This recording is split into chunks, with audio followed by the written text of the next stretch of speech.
Good morning, it's Catherine Gardette coming to you live from Cafe Vivace, brought to you by Soapbox Media and the Facebook Journalism Award. I am joined this morning by Denise Driehaus, President of the Hamilton County Commissioners. And I must let the audience know that before Denise was in the place of being a public servant, she was a coffee shop owner. So it's only fitting that we are right here in a coffee shop. And in our conversation, we talked about how being a small business owner has influenced how she makes decisions. So tell us about the county commissioner and what's going on these days. Oh, there's so much going on these days. So economic development projects, the Millennium, we're tackling that. Building a garage over near FC, one at on the stadium side and another one at Finley Market to help with some of the development in Finley Market. Right, so that's very exciting. Our Commission on Women and Girls, we just seated the new group last week, so we're very excited about that launching, and we're doing a lot of work in the area of addiction as well.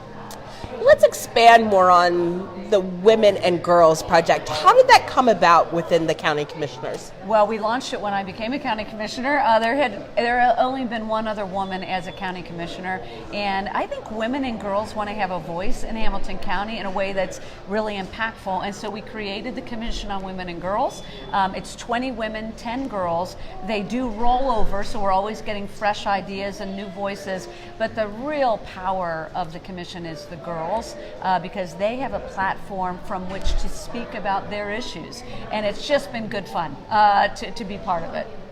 And the girls speaking about their issues, I know there's been an issue that you've shared that has come up to the top, that the girls are moving forward.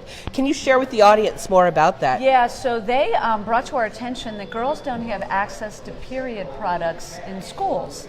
And I'm like, what are we talking about? And they said, you know, there are girls that, first of all, can't afford period products, whether they're at home or at school. And then also, if you have those products in the nurse's office, for instance, there is a little bit of a stigma for a girl to go to the nurse's office, go into the bathroom. And so why wouldn't we have period products available in the bathrooms at school? And so that's the push. And so they testified in front of the Cincinnati Public Schools.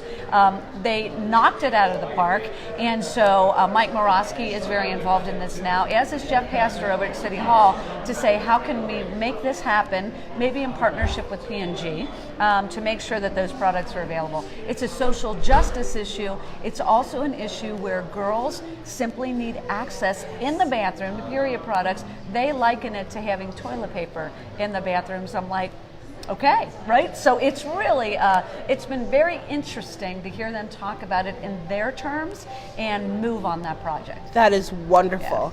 Yeah. And thank you and the commission for doing this. Is there any place else that commissions or commissioners are being involved with women in this way and girls in this way? There is one other council, but it's the City of Columbus. But to my knowledge, there are no other commissions throughout the state from the county. So it's really, we're trend setting, which we don't always do in Hamilton County. And the other thing we're doing, we've got a historic look right now on the county commission. When I started 3 years ago, I joined Todd Portune and Chris Monzel as the first woman in decades to serve on the commission. We now have 3 women, and on either side of me are women of color, and so that is historic in Ohio, and I think we're all very proud of having set the bar very high when it comes to having women participate. And if you're not aware, there are only 3 commissioners in Hamilton County. So for our county to be led by 3 very strong women is an innovation, and it shouldn't be unheard of, but I'm very proud in Hamilton County that is what we are doing. So thank you for being a charge of that. I thank the voters for, yes. for doing it. But you have to step up to the plate and say, I'll be a public servant for that. Right. I know there are other programs that you have been involved with to look at issues like addiction in this city not be such a ism. Can you tell us something that's rolling out on Friday? Yes, so the Pre-Event Arrest Diversion Project is called LEAD, is rolling out.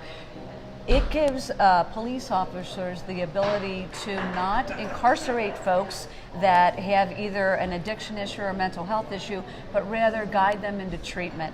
And so we've got some chronic folks in this community that suffer from issues related to addiction or mental health. Why are we throwing them in jail instead of getting them the treatment that they need? And so we're rolling it out. It's in partnership with the city. It will be in the city. We got a federal grant to do it. And so we are anxious to roll it out and then see what the impacts are, not only for those individuals, which I think is the primary reason to do it, but also we've got an issue with jail overcrowding in this community. And so it's kind of a two-pronged approach and a two-pronged benefit. And so we will evaluate the program and see if then we want to roll it out countywide. The beauty is that it also will just help our city and our county with this.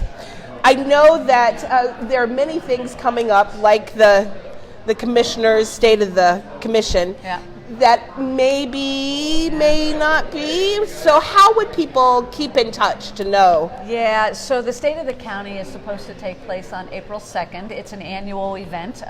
Last year, for the first time, it was open to the public and free. So we wanted to be very forward-facing and very welcoming. And so we kind of changed the posture last year. This year, I'm wondering if COVID-19 is going to interfere with that, and we will cancel it if we need to, if it's the prudent thing to do.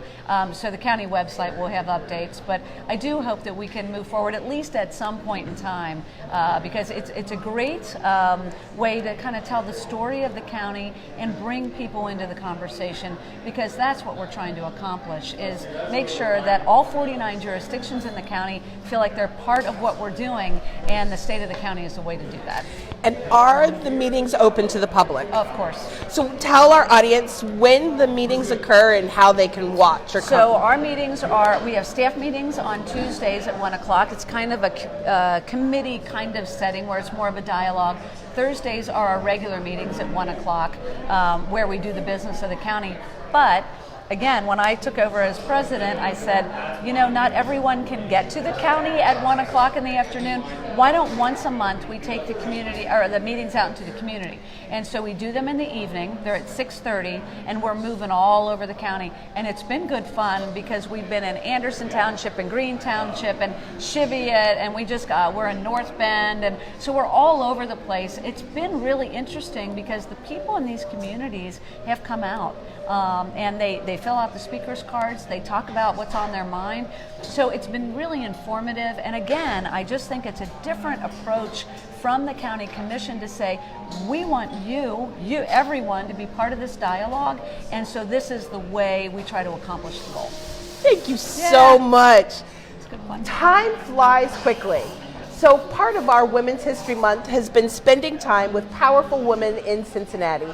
I thank Denise Driehaus for being with me here today, and we have been brought to you by a Facebook Journalism Award, as well as First Financial Bank, who is moving into Walnut Hills officially on March 30th. Thank you for spending part of your morning with us.